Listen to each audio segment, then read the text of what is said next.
KMIC നാടിന്റെ ചലനങ്ങൾ കൺമുന്നിൽ കാണാം, വാർത്താവിശേഷത്തിൻ ചെപ്പു തുറക്കാം. KMIC news.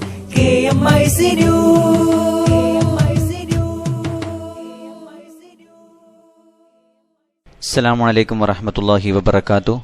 Kerala Malabar Islamic class room KMIC TV പ്രേക്ഷകർക്കും റേഡിയോ ശ്രോതാക്കൾക്കും KMIC ന്യൂസിലേക്ക് സ്വാഗതം. വാർത്തകൾ വായിക്കുന്നത് ജലീൽ മടവൂർ. പ്രധാന വാർത്തകൾ.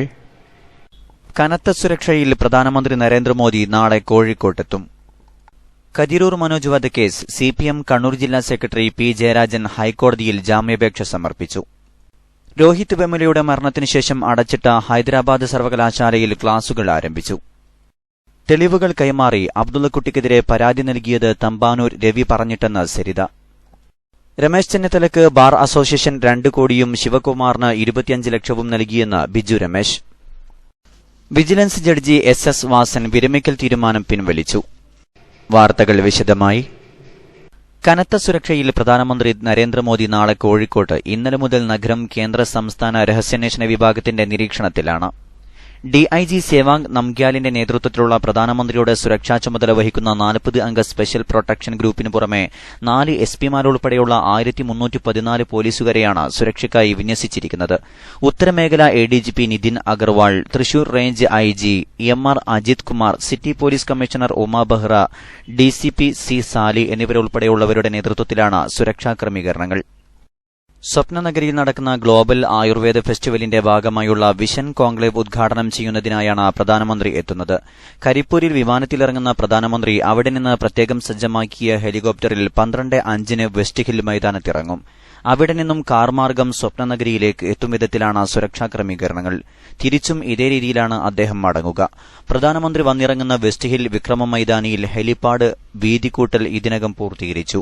പരീക്ഷണാടിസ്ഥാനത്തിൽ ഇന്നലെ 2 തവണ ഹെലികോപ്റ്റർ പറന്നിറങ്ങി. സുരക്ഷാ സംവിധാനങ്ങൾ മുൻകൂട്ടി പരിശോധിക്കുന്നതിനായി ഡൽഹിയിൽ നിന്നുള്ള സ്പെഷ്യൽ പ്രൊട്ടക്ഷൻ ഗ്രൂപ്പ് കഴിഞ്ഞ ദിവസം തന്നെ കോഴിക്കോട്ടെത്തിയിട്ടുണ്ട്. പ്രധാനമന്ത്രിക്ക് യാത്ര ചെയ്യുന്നതിനായി ബുള്ളറ്റ് പ്രൂഫ് കാറുകളും ഡൽഹിയിൽ നിന്ന് കഴിഞ്ഞ ദിവസം കോഴിക്കോട്ടെത്തിച്ചിട്ടുണ്ട്. പ്രധാനമന്ത്രി സഞ്ചരിക്കുന്ന കാറിന് പുറമെ ഒരു അഡീഷണൽ കാർ, യാത്രയ്ക്കിടെ സമീപത്തുള്ള മൊബൈൽ സിഗ്നലുകൾ നിഷ്ക്രിയമാക്കുന്ന ജാമർ കാർ എന്നിവയാണ് കോഴിക്കോട്ടെത്തിച്ചത്. അതീവ സുരക്ഷയിൽ സായുധ സേനാ ക്യാമ്പിലാണ് കാറുകൾ സൂക്ഷിച്ചിരിക്കുന്നത്. മുൻകരുതലുകളുടെ ഭാഗമായി നഗരത്തിലെ പൊതു ഇടങ്ങളിലെല്ലാം ബോംബ് സ്ക്വാഡുകൾ പരിശോധന നടത്തി. പ്രധാനമന്ത്രി പങ്കെടുക്കുന്ന വേദിയായ സ്വപ്നനഗരി, പുതിയ ബസ് സ്റ്റാൻഡ്, പാളയം, KSRTC railway station, west hill Vikram മൈതാനം, മാനാഞ്ചിറ ബീച്ച് എന്നിവിടങ്ങളിലെല്ലാം പരിശോധന നടത്തി. ഇപ്പോഴും ഇവിടങ്ങളിൽ പോലീസ് നിരീക്ഷണം ശക്തമാക്കിയിട്ടുണ്ട്. A. Aneesh Kumar, C. Sivanandan, KP Dinesh എന്നിവരുൾപ്പെടുന്ന ബോംബ് സ്ക്വാഡും SPGയുമാണ് പരിശോധന നടത്തുന്നത്. ഇന്നും പരിശോധന തുടരും. വാഹന പരിശോധനയും കർശനമായി തുടരുന്നുണ്ട്. സംശയാസ്പദമായ സാഹചര്യത്തിൽ കാണുന്നവരെ വിശദമായി ചോദ്യം ചെയ്യും. നഗരത്തിലെ ഹോട്ടലുകൾ, മാളുകൾ എന്നിവിടങ്ങളിൽ മുന്നറിയിപ്പില്ലാതെ പരിശോധന നടത്തുമെന്ന് പോലീസ് അറിയിച്ചു. സോളാർ കേസുമായി ബന്ധപ്പെട്ട് സരിത സോളാർ കമ്മീഷനിൽ 3 CDകളും അനുബന്ധ രേഖകളും കൈമാറി. കോൺഗ്രസ് നേതാക്കളായ തമ്പാനൂർ രവി, ബെന്നി ബെഹനാൻ, മുഖ്യമന്ത്രിയുടെ മുൻ ഗൺമാൻ സലീം രാജ് എന്നിവരുമായുള്ള ഫോൺ സംഭാഷണങ്ങളാണ് CDയിലുള്ളതെന്നാണ് സൂചന. CDകൾ സോളാർ കമ്മീഷൻ തെളിവായി സ്വീകരിച്ചു. വ്യവസായി എബ്രഹാം കലമണ്ണിലുമായുണ്ടായ കൂടിക്കാഴ്ചയുടെ ദൃശ്യങ്ങളും CDയിലുണ്ടെന്നും സരിത പറഞ്ഞു. മുഖ്യമന്ത്രിക്കെതിരെ കൂടുതൽ വെളിപ്പെടുത്തലുകൾ നടത്തരുതെന്നും എബ്രഹാം കലമണ്ണിൽ ഭീഷണിപ്പെടുത്തുന്ന ദൃശ്യങ്ങളും CDയിലുണ്ടെന്നതും സരിത പറഞ്ഞു. സോളാർ കേസുമായി ബന്ധപ്പെട്ട് കഴിഞ്ഞ 2 വർഷത്തെ സംഭാഷണങ്ങൾ CDയിലുണ്ടെന്നും സരിത പറഞ്ഞു. അബ്ദുള്ളക്കുട്ടിക്കെതിരെ പരാതി നൽകിയത് തമ്പാനൂർ രവി പറഞ്ഞിട്ടാണെന്നും ഗണേശിന്റെ PA പ്രദീപിന്റെ ഫോണിലാണ് തന്നെ വിളിച്ചതെന്നും സോളാർ വിവാദം തണുപ്പിക്കുകയായിരുന്നു ലക്ഷ്യമെന്നും സരിത വെളിപ്പെടുത്തി.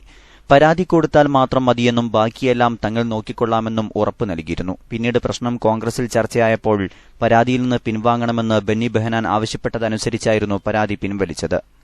അബ്ദുള്ളക്കുട്ടിക്കെതിരായ ആരോപണത്തിലൂടെ സോളാർ കേസ് മറ്റൊരു തലത്തിലാകുമെന്നായിരുന്നു ഇവരുടെ പ്രതീക്ഷ. അതിനാലാണ് ആരോപണമുന്നയിക്കാൻ ആവശ്യപ്പെട്ടതെന്നും സരിത പറഞ്ഞു. AP അബ്ദുള്ളക്കുട്ടി തന്നെ തിരുവനന്തപുരം മസ്കറ്റ് ഹോട്ടലിൽ ബലാത്സംഗം ചെയ്തെന്ന് ആരോപണമുന്നയിച്ചാണ് സരിത DGPക്ക് പരാതി നൽകിയിരുന്നത്. രമേശ് ചെന്നിത്തല KPCC പ്രസിഡന്റായിരിക്കെ ബാർ അസോസിയേഷൻ 2 കോടി രൂപ നൽകിയിരുന്നുവെന്ന് ബിജു രമേശ്. നെയ്യാറ്റിൻകര ഉപതെരഞ്ഞെടുപ്പിന് മുമ്പ് മന്ത്രി VS ശിവകുമാറിന് 25 ലക്ഷം രൂപ നൽകിയെന്നും ആരോപണം. രമേശിന് നൽകിയത് കോഴയല്ല, രാഷ്ട്രീയ മാഫിയ പിരിവാണ്. പണം നൽകിയതിന് തെളിവൊന്നുമില്ല, രശീറ്റും ലഭിച്ചില്ല. രമേശ് നേരിട്ടാണ് പണം കൈപ്പറ്റിയത്. പണം KPCCക്ക് നൽകിയിട്ടുണ്ടോ എന്നറിയില്ല. ബാറുകൾ അടച്ചതുമായി ബന്ധപ്പെട്ടല്ല പണം നൽകിയത്. ശിവകുമാറിന്റെ വീട്ടിൽ സ്റ്റാഫ് വാസുവാണ് പണം ഏറ്റുവാങ്ങിയതെന്നും ബിജു രമേശ് ആരോപിച്ചു.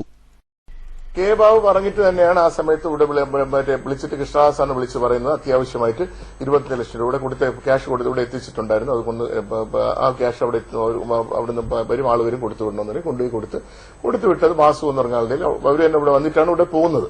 എന്റെ മനസ്സിലുണ്ടായിരുന്നത് ഇലക്ഷന് ഏകദേശം ഒരു 3 ആഴ്ച മുമ്പാണ് ഈ പൈസ ഇവിടെ എത്തിക്കുന്നത്. അപ്പൊ നെയ്യാറ്റിൻകര ഇലക്ഷനുമായിട്ട് ബന്ധപ്പെട്ടായിരിക്കും, അതുകൊണ്ടായിരിക്കാം ശിവകുമാറിനെ ഏൽപ്പിക്കാൻ പറഞ്ഞത്. ബിജു രമേശിന്റെ ആരോപണം അടിസ്ഥാനരഹിതമാണെന്ന് ആഭ്യന്തരമന്ത്രി രമേശ് ചെന്നിത്തല. രസീത്തില്ലാതെ പണം വാങ്ങുന്ന ശീലം KPCCക്കില്ല.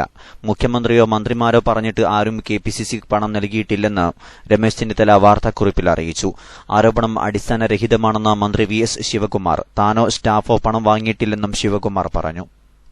ദളിത് ഗവേഷണ വിദ്യാർത്ഥി രോഹിത് വെമുലയുടെ മരണത്തെ തുടർന്ന് അടച്ചിട്ട ഹൈദരാബാദ് കേന്ദ്ര സർവകലാശാലയിൽ ഇന്ന് ക്ലാസുകൾക്ക് തുടക്കമായതായി വൈസ് ചാൻസലറുടെ ചുമതലയുള്ള M. പെരിയസ്വാമി അറിയിച്ചു. സമരത്തിന് നേതൃത്വം നൽകുന്ന joint action committee for justice പ്രതിനിധികളുമായി നടത്തിയ ചർച്ചയിലാണ് അടച്ചിട്ട യൂണിവേഴ്സിറ്റി തുറക്കാൻ ധാരണയായതെന്ന് VC പറഞ്ഞു. രോഹിത്തിന്റെ മരണത്തിന് കാരണക്കാരായവർക്കെതിരെ നടപടിയെടുക്കുക, VCയെ പുറത്താക്കുക തുടങ്ങിയ വിദ്യാർത്ഥികൾ ഉന്നയിച്ച 8 ആവശ്യങ്ങൾ അംഗീകരിച്ചാൽ മാത്രമേ സമരം അവസാനിപ്പിക്കുകയുള്ളൂവെന്നും എന്നാൽ ക്ലാസുകൾ തടയില്ലെന്നും joint action committee for justice പ്രതിനിധികൾ അറിയിച്ചു. രോഹിത്തിനൊപ്പം സസ്പെൻഷനിലായ മറ്റ് 4 വിദ്യാർത്ഥികൾക്കെതിരെയുള്ള നടപടികൾ പിൻവലിക്കണമെന്നാണ് JAC പ്രതിനിധികൾ ആവശ്യപ്പെട്ടിരുന്നത്. ഇത് മാത്രമാണ് സർവകലാശാല അധികൃതർ ഇപ്പോൾ അനുവദിച്ചിട്ടുള്ളത്. അതിനിടെ രോഹിത് ദളിതനല്ലെന്ന പരാമർശം നടത്തിയ കേന്ദ്ര വിദേശകാര്യമന്ത്രി സുഷമ സ്വരാജിനെതിരെ വ്യാപക പ്രതിഷേധമാണ് ഉയർന്നത്. രോഹിത്തിനെ അപമാനിക്കുന്ന പ്രസ്താവനകൾ നിരന്തരം നടത്തുന്ന BJPക്കെതിരെ രാജ്യത്താകെ പ്രതിഷേധം ഉയർന്നിട്ടുണ്ട്. രോഹിത്തിന്റെ മരണത്തെ തുടർന്ന് ജനുവരി 17 മുതലാണ് സർവകലാശാല അടപ്പിച്ചുകൊണ്ട് സമരാനുകൂലികൾ പ്രതിഷേധം തുടങ്ങിയത്. രോഹിത്തിനെ അപമാനിക്കുന്ന പ്രസ്താവനകൾ നിരന്തരം നടത്തുന്ന BJPക്കെതിരെ രാജ്യത്താകെ പ്രതിഷേധം ഉയർന്നിട്ടുണ്ട്. രോഹിത്തിന്റെ മരണത്തെ തുടർന്ന് ജനുവരി 17 മുതലാണ് സർവകലാശാല അടപ്പിച്ചുകൊണ്ട് സമരാനുകൂലികൾ പ്രതിഷേധം തുടങ്ങിയത്. കതിരൂർ മനോജ് വധക്കേസിൽ CPM കണ്ണൂർ ജില്ലാ സെക്രട്ടറി P. ജയരാജൻ ഹൈക്കോടതിയിൽ മുൻകൂർ ജാമ്യാപേക്ഷ സമർപ്പിച്ചു. കേസിൽ പ്രതി ചേർക്കപ്പെട്ടതിന്റെ പിന്നാലെ ജയരാജൻ സമർപ്പിച്ച ജാമ്യാപേക്ഷ തലശ്ശേരി സെഷൻസ് കോടതി തള്ളുകയായിരുന്നു. ഇതേ തുടർന്നാണ് ഹൈക്കോടതിയെ സമീപിക്കാൻ CPM തീരുമാനിച്ചത്. അതേസമയം ആശുപത്രിയിൽ ചികിത്സയിൽ തുടരുന്ന ജയരാജന്റെ രോഗവിവരങ്ങളുടെ വിശദാംശങ്ങൾ CBI ഇന്ന് ആരായും. ജയരാജനെ ധൃതി പിടിച്ച് അറസ്റ്റ് ചെയ്യാനില്ലെന്ന് വ്യക്തമാക്കിയ CBI നിയമപരമായി നീക്കങ്ങൾ തുടരുകയാണ്. അതിനിടെ കതിരൂർ മനോജ് വധക്കേസ് കൊച്ചി കോടതിയിലേക്ക് മാറ്റണമെന്ന അന്വേഷണ സംഘത്തിന്റെ അപേക്ഷയിൽ സുപ്രീംകോടതി നാളെ വിധി പറയും. Thrissur vigilance judge SS Vasan സ്വയം വിരമിക്കൽ തീരുമാനം പിൻവലിച്ചു. ഹൈക്കോടതി ഭരണനിർവഹണ സമിതിയുടെ തീരുമാനപ്രകാരമാണ് അപേക്ഷ പിൻവലിച്ചത്. സോളാർ കമ്മീഷനിൽ സരിതയുടെ വെളിപ്പെടുത്തലിനെ തുടർന്ന് മുഖ്യമന്ത്രിക്കും മന്ത്രി ആര്യാടൻ മുഹമ്മദിനുമെതിരെ കേസെടുക്കാൻ ഉത്തരവിട്ടതിനെ ഹൈക്കോടതി കഴിഞ്ഞ വെള്ളിയാഴ്ച രൂക്ഷമായി വിമർശിച്ചിരുന്നു. ഇതിനെ തുടർന്നായിരുന്നു വിജിലൻസ് ജഡ്ജി വിരമിക്കാൻ അപേക്ഷ നൽകിയത്. വിരമിക്കാൻ 1.5 വർഷം കൂടി ബാക്കിയുള്ളപ്പോഴായിരുന്നു ഇത്. മുഖ്യമന്ത്രിക്കും ആര്യാടനും പുറമെ ബാർക്കോഴക്കേസിൽ മന്ത്രി ബാബുവിനെതിരെയും കേസെടുക്കാൻ നിർദ്ദേശിച്ച വാസന്റെ ഉത്തരവ് ഹൈക്കോടതി സ്റ്റേ ചെയ്തിരുന്നു. സ്റ്റേ ഉത്തരവ് നൽകിയ ഹൈക്കോടതി ജഡ്ജ് വാസന്റെ നടപടി തിടുക്കത്തിലുള്ളതാണെന്ന് അഭിപ്രായപ്പെട്ടിരുന്നു. വിജിലൻസ് ജഡ്ജിക്കെതിരെ നടപടിയെടുക്കുന്ന കാര്യം ഭരണനിർവഹണ വിഭാഗം പരിഗണിക്കണമെന്നും ഹൈക്കോടതി ജഡ്ജ് അഭിപ്രായപ്പെട്ടിരുന്നു. തുടർന്നാണ് വാസൻ വിരമിക്കൽ അപേക്ഷ നൽകിയത്. ഗൾഫ് വാർത്തകൾ. നാടിന്റെ ചലനങ്ങൾ കൺമുന്നിൽ കാണാം, വാർത്താവിശേഷത്തിൻ ചെപ്പു തുറക്കാം. KMIC news, KMIC news. പ്രവാസികളെ ഏറ്റവും കൂടുതൽ ചൂഷണം ചെയ്യുന്ന എയർ ഇന്ത്യ ടാറ്റയുടെ സ്വകാര്യ വിമാന കമ്പനിക്ക് കീഴടങ്ങുന്നു. വിശദമായ റിപ്പോർട്ടിലേക്ക്. പ്രവാസികളെ ഏറ്റവും കൂടുതൽ ചൂഷണം ചെയ്യുന്ന എയർ ഇന്ത്യ ടാറ്റയുടെ സ്വകാര്യ വിമാന കമ്പനിക്ക് കീഴടങ്ങുന്നു.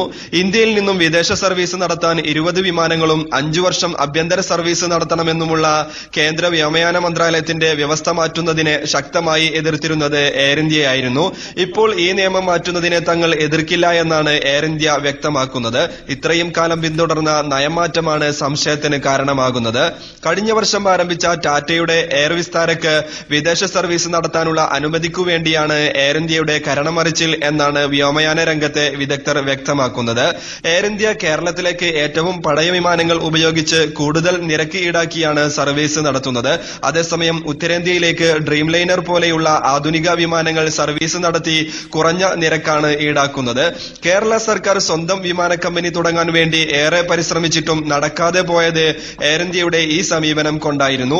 എയർ കേരളക്കു വേണ്ടി ഈ നിയമം മാറ്റാൻ ശ്രമിച്ചപ്പോൾ ശക്തമായി എതിർത്തിരുന്നത് എയർ ഇന്ത്യ ആയിരുന്നുവെന്ന് മുൻ കേന്ദ്ര വ്യോമയാന സഹമന്ത്രിയും MP-യുമായ KC വേണുഗോപാൽ പറഞ്ഞു. ഇക്കാര്യത്തിൽ ഇപ്പോൾ പ്രതികരിക്കാനില്ലെന്ന് എയർ കേരളയുടെ ചുമതലയും കൂടിയുള്ള Kochi airport MD VJ Kurian IAS പറഞ്ഞു. Jet Airways, spice jet, IndiGo എന്നീ സ്വകാര്യ വിമാന കമ്പനികൾക്കെല്ലാം തന്നെ 5 വർഷം കാത്തിരുന്നിട്ടാണ് വിദേശ സർവീസ് അനുമതി ലഭിച്ചത്. എയർ ഇന്ത്യയുടെ കരണം അറിയൽ ഈ സ്വകാര്യ വിമാന കമ്പനികളെ അത്ഭുതപ്പെടുത്തിയിട്ടുണ്ട്. കേന്ദ്ര സർക്കാരിന്റെ വ്യോമയാന നയം മാറ്റാൻ വേണ്ടി വിവിധ മേഖലകളിൽ നിന്ന് അഭിപ്രായം ആരാഞ്ഞിരുന്നു. ഈ അഭിപ്രായങ്ങൾ സ്വരൂപിച്ച് കേന്ദ്ര വ്യോമയാന മന്ത്രാലയം പുതിയ നയം രൂപീകരിക്കും. പുതിയ വിമാനങ്ങൾക്ക് അനുമതി ലഭിച്ചാൽ മറ്റ് ഇന്ത്യൻ വിമാന കമ്പനികൾക്കത് തിരിച്ചടിയാകും. ഒരു വിമാനം പറക്കുമ്പോൾ 50% ചെലവ് വരുന്നത് ഇന്ധനത്തിനാണ്. ഇന്ത്യൻ വിമാനങ്ങൾ 35% ഇന്ധന നികുതിയായി നൽകുമ്പോൾ ഗൾഫ് രാജ്യങ്ങൾ ഒരു നികുതിയും ഈടാക്കാതെയാണ് ഗൾഫ് വിമാനങ്ങൾക്ക് ഇന്ധനം വിതരണം ചെയ്യുന്നത്. KMIC ന്യൂസിനു വേണ്ടി കരീം ഏലംകുളം. തൃശൂർ അകലാട് വലിയകത്ത് വീട്ടിൽ പരേതനായ ഹൈദ്രോസിന്റെയും സൈനബയുടെയും മകൻ Akbar V Hydros Salalah Sultan Qaboos ആശുപത്രിയിൽ നിര്യാതനായി. 45 വയസ്സായിരുന്നു. നെഞ്ചുവേദനയെ തുടർന്ന് വെള്ളിയാഴ്ചയാണ് ആശുപത്രിയിൽ പ്രവേശിപ്പിച്ചത്. സലാല ഖൈറാത്ത് അൽ ജുനൂബ് എന്ന സ്ഥാപനത്തിലെ ജീവനക്കാരനാണ്. സജീവ സുന്നി പ്രവർത്തകനായിരുന്ന അക്ബർ വി ഹൈദറിന്റെ നിര്യാണത്തിൽ ICF ഒമാൻ നാഷണൽ കമ്മിറ്റി അനുശോചനം രേഖപ്പെടുത്തി. വ്യക്തിശുദ്ധി കൊണ്ട് ഏവർക്കും പ്രിയപ്പെട്ടവനായിരുന്ന അക്ബർ വി ഹൈദറിന് വേണ്ടി പ്രാർത്ഥിക്കാനും മയ്യിത്ത് നിസ്കരിക്കാനും ICF ആവശ്യപ്പെട്ടു. ഇടവേളയ്ക്കു ശേഷം വാർത്തകൾ തുടരും.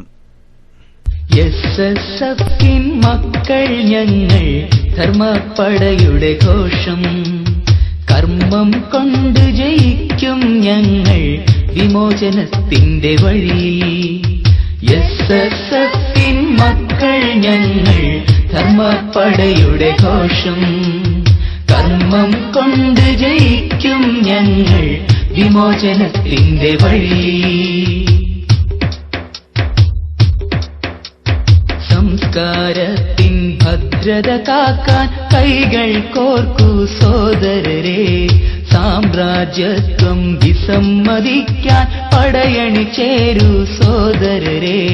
സംസ്കാരത്തിൻ ഭദ്രത കാക്കാൻ കൈകൾ കോർക്കൂ സോദരരെ, സാമ്രാജ്യത്വം വിസമ്മതിക്കാൻ പടയണി ചേരൂ സോദരരെ.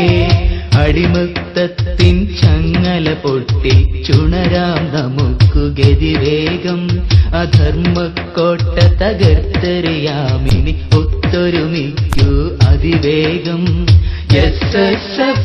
മക്കൾ ഞങ്ങൾ ധർമ്മപ്പടയുടെ ഘോഷം, കർമ്മം കൊണ്ട് ജയിക്കും ഞങ്ങൾ വിമോചനം. വാർത്തകൾ തുടരുന്നു. സംഘടനാ വാർത്തകൾ. പ്രമുഖ പണ്ഡിതനും ആത്മീയ ഗുരുവുമായിരുന്ന EK മുഹമ്മദ് ദാരിമി അൽ ഖാദിരിയുടെ 1ാം ആണ്ട് നേർച്ച ഈ മാസം 3 ബുധനാഴ്ച രാവിലെ പറമ്പിൽ ബസാർ മഖാമിൽ നടക്കും. രാവിലെ 10 സിയാറത്തോടെ ആരംഭിക്കുന്ന പരിപാടിയിൽ ഖാദിരിയ റാത്തീബ്, ബുർദ മജ്ലിസ്, ദീവാൻ പാരായണം, ഷാദുലി റാത്തീബ് നടക്കും. വൈകുന്നേരം 7 ദിക്ർ ദുആ സമ്മേളനം നടക്കും. കാന്തപുരം AP അബൂബക്കർ മുസ്ലിയാർ, AP മുഹമ്മദ് മുസ്ലിയാർ, കട്ടിപ്പാറ അഹമ്മദ് കുട്ടി മുസ്ലിയാർ, കോടമ്പുഴ ബാബ മുസ്ലിയാർ, C മുഹമ്മദ് ഫൈസി, സയ്യിദ് ഷറഫുദ്ദീൻ ജമലുല്ലൈലി, സയ്യിദ് ശിഹാബുദ്ദീൻ ബുഖാരി, സയ്യിദ് TC ഹാഷിം എറണാകുളം തുടങ്ങി പ്രമുഖ നേതാക്കൾ സംബന്ധിക്കും. മലപ്പുറം മഅദിൻ അക്കാദമി 20ാം വാർഷികം വൈസനീയത്തിന്റെ ഭാഗമായി നടക്കുന്ന ആർട്ട് ലൈവ് 2ാം എഡിഷൻ ഈ മാസം 12, 13, 14 തീയതികളിൽ മലപ്പുറം സ്വലാത്ത് നഗറിൽ നടക്കും. കോളേജ് ഓഫ് ഇസ്ലാമിക് ശരിയ സംഘടിപ്പിക്കുന്ന MHS മുസാബക ആർട്ട് ലൈവ് 2ാം എഡിഷനിൽ international summit, head to head, international ഉലമ interaction, seminar competition, public presentation, തസ്നീഫ്, നഷീദ ഈവ്, വോക്കൽ ട്രാൻസ്ലേഷൻ തുടങ്ങി വൈവിധ്യങ്ങളായ സെഷനുകളാണ് സജ്ജീകരിച്ചിരിക്കുന്നത്. മഅദിൻ ചെയർമാൻ സയ്യിദ് ഇബ്രാഹിം ഖലീലുൽ ബുഖാരി പ്രഖ്യാപനം നിർവഹിച്ചു. പ്രോഗ്രാമിന്റെ ലോഗോ പ്രകാശനം സയ്യിദ് ബാഹസൻ ജമലുലൈലി മായോട്ട, ഷേഖ് യൂനുസ് മുഖദ്ദർ മായോട്ട എന്നിവർ നിർവഹിച്ചു. അബൂബക്കർ സഖാഫി കുട്ടശ്ശേരി, ഇബ്രാഹിം ബാഖവി മേൽമുറി, അബൂബക്കർ സഖാഫി അഗത്തി, മുഹമ്മദ് അലി സഖാഫി നിലമ്പൂർ തുടങ്ങി പ്രമുഖർ സംബന്ധിച്ചു. ഈ മാസം 12 മുതൽ ആരംഭിക്കുന്ന ജാമിയ സഅദിയ അറബിയുടെ 46-ാം വാർഷിക താജുൽ ഉലമ നൂറുൽ ഉലമ അനുസ്മരണ സമ്മേളനത്തിന്റെ അനുബന്ധ പരിപാടികൾക്ക് ഇന്നലെ കാഞ്ഞങ്ങാട് നഗരത്തിൽ നടന്ന വിളംബര റാലിയോടെ തുടക്കമായി. അതിഞ്ഞാൽ ഉമർ സമർക്കന്തി മക്കാമിൽ സയ്യിദ് ഇസ്മായിൽ ഹാദി തങ്ങൾ പാനൂരിന്റെ പ്രാർത്ഥനയോടെ ആരംഭിച്ച റാലി പുതിയകോട്ട നൂറുൽ ഉലമ സ്ക്വയറിൽ നടന്ന വിളംബര സമ്മേളനത്തോടെ സമാപിച്ചു. ദഫ്, സ്കൌട്ട് സംഘങ്ങളുടെ വിവിധ ഡിസ്പ്ലേകളും അണിനിരന്ന റാലി അക്ഷരാർത്ഥത്തിൽ കാഞ്ഞങ്ങാട് നഗരത്തെ കൈയടക്കി. തുടർന്ന് നടന്ന വിളംബര സമ്മേളനം Saadiya working secretary AP Abdullah Musliyar മാണിക്കോത്തിന്റെ അധ്യക്ഷതയിൽ സമസ്ത കേന്ദ്ര മുശാവറ അംഗം അബ്ബാസ് മുസ്ലിയർ മഞ്ഞനാടി ഉദ്ഘാടനം ചെയ്തു. Kanhangad municipal chairman VV Ramesh മുഖ്യാതിഥിയായിരുന്നു. ഹംസ മിസ്ബാഹി ഓട്ടപ്പദവ് മുഖ്യപ്രഭാഷണം നടത്തി. സമ്മേളന സന്ദേശം നേരിട്ട് വീടുകളിലെത്തിക്കുന്നതിന് ജനുവരി 31 മുതൽ ഫെബ്രുവരി 6 വരെ നീണ്ടുനിൽക്കുന്ന ഡോർ ടു ഡോർ ജനസമ്പർക്ക പരിപാടി സയ്യിദ് ഇസ്മായിൽ ഹാദി തങ്ങൾ പാനൂർ പതാക കൈമാറി ഉദ്ഘാടനം ചെയ്തു. ഈ മാസം 12 മുതൽ 15 വരെ തീയതികളിൽ നടക്കുന്ന അവേലത്ത് ഉറൂസിന്റെ ഭാഗമായി സംസ്ഥാനതല മദ്ഹ് സംഘഗാന മത്സരം നടത്തുന്നു. 3 അംഗങ്ങളിൽ കൂടുകയോ കുറയുകയോ ചെയ്യാത്ത ടീമുകളായിരിക്കണം പങ്കെടുക്കേണ്ടത്. മത്സരാർത്ഥികൾ ജില്ലാ സംസ്ഥാന സാഹിത്യോത്സവത്തിലോ സ്കൂൾ യുവജനോത്സവത്തിലോ മികവ് തെളിയിച്ചവരായിരിക്കണം. പങ്കെടുക്കുന്നവർ ഈ മാസം 9 മുമ്പായി 9846700437 എന്ന നമ്പറിൽ ബന്ധപ്പെടണം. അവസാനമായി പ്രധാന വാർത്തകൾ ഒരിക്കൽ കൂടി. കനത്ത സുരക്ഷയിൽ പ്രധാനമന്ത്രി നരേന്ദ്രമോദി നാളെ കോഴിക്കോട്ടെത്തും. രമേശ് ചെന്നിത്തലയ്ക്ക് ബാർ അസോസിയേഷൻ 2 കോടിയും ശിവകുമാറിന് 25 ലക്ഷവും നൽകിയെന്ന് ബിജു രമേശ്. തെളിവുകൾ കൈമാറി അബ്ദുള്ളക്കുട്ടിക്കെതിരെ പരാതി നൽകിയത് തമ്പാനൂർ രവി പറഞ്ഞിട്ടെന്ന് സരിത. രോഹിത് വെമുലയുടെ മരണത്തിനുശേഷം അടച്ചിട്ട ഹൈദരാബാദ് സർവകലാശാലയിൽ ക്ലാസുകൾ ആരംഭിച്ചു. വിജിലൻസ് ജഡ്ജി SS വാസൻ വിരമിക്കൽ തീരുമാനം പിൻവലിച്ചു. കതിരൂർ മനോജ് വധക്കേസ് CPM കണ്ണൂർ ജില്ലാ സെക്രട്ടറി P ജയരാജൻ ഹൈക്കോടതിയിൽ ജാമ്യാപേക്ഷ സമർപ്പിച്ചു. ഇതോടെ KMIC ന്യൂസ് ബുള്ളറ്റിൻ സമാപിക്കുന്നു. അടുത്ത ന്യൂസ് ബുള്ളറ്റിൻ സൗദി സമയം രാത്രി 10:30, തുടർന്ന് നാളെ വൈകിട്ട് ഇന്ത്യൻ സമയം 7 മണിക്ക്. ന്യൂസുകൾ അയക്കേണ്ട വിലാസം KMIC News Time @gmail.com. അസ്സലാമു അലൈക്കും വറഹ്മത്തുള്ളാഹി വബറകാതുഹു.